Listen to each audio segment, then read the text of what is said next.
Hello, third grade, and welcome to Social Studies for today. We're going to continue looking at maps. We have already looked at the compass rose and the cardinal directions, never eat sour worms, and the intermediate directions in between those. We labeled a map, and now we're going to zoom out to a world map and work on labeling a world map. Now, our world is divided into different parts.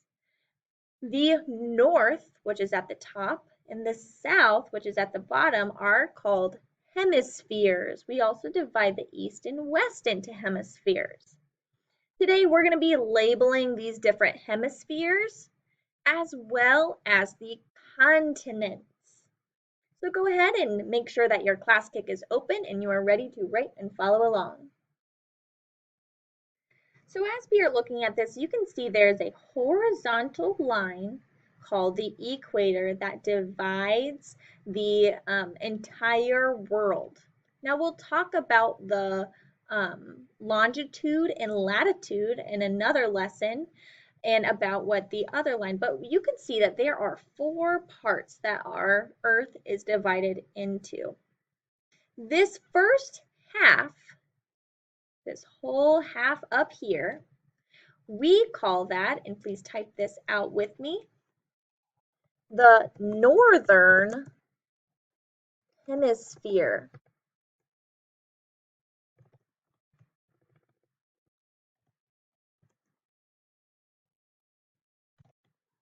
Go ahead and type out northern hemisphere.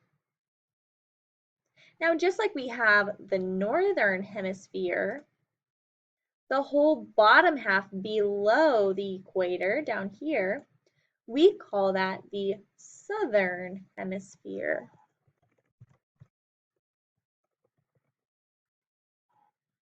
So we have our northern hemisphere and our southern hemisphere. Now our Earth can also be divided in half tall ways, and we have, you guessed it, the western hemisphere. This whole green part we call our western hemisphere.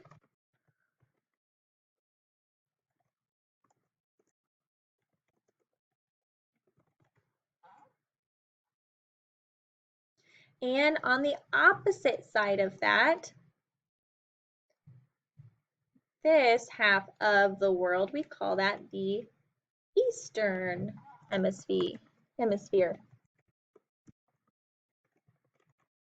So you can see that these follow along with our cardinal directions, north, east, south, and west. And we are dividing them with the equator and the longitudinal line.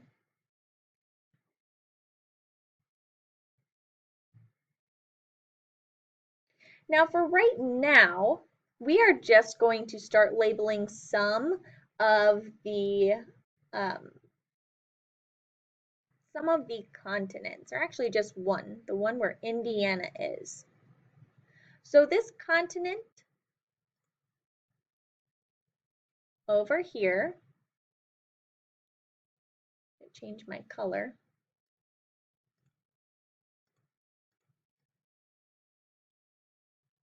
This continent is called North America. So the United States is part of North America. Mexico is part of North America. Alaska, part of the United States in North America, and Canada. These are all parts of North America. Now we'll label the rest of the continents in our following lessons, but make sure that you have all of these down on your Classkick, and then you are done with social studies for today.